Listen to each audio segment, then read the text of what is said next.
ఇది కేవలం ఒక ఫిట్నెస్ అని అనుకుంటే పొరపాటు. నేను ఈ ఉదాహరణ చెప్తాను.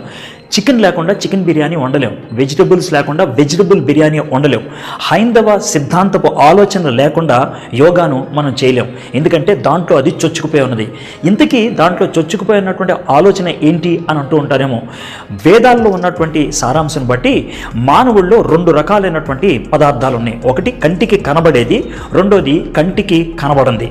కంటికి కనబడేదాన్ని ప్రకృతి అని అంటారు, విజిబుల్ అనమాట.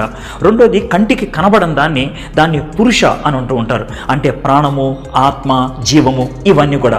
అయితే వేదిక్ అండర్స్టాండింగ్ని బట్టి, అంటే వేదాల్లో ఉన్నటువంటి సారాంశాన్ని బట్టి ఈ పురుష అనేది పవిత్రమైంది, అది బ్రహ్మన్, అంటే సార్వత్రికమైనటువంటి ఆత్మతో అది కలిసిపోవడానికి ప్రయత్నం చేసేది. ప్రకృతి అనేది ఈ ప్రపంచంలో ఇరుక్కుపోవడానికి ప్రయత్నం చేస్తూ ఉండేది, అది పాపభూయుక్తంగా ఉంటున్నది.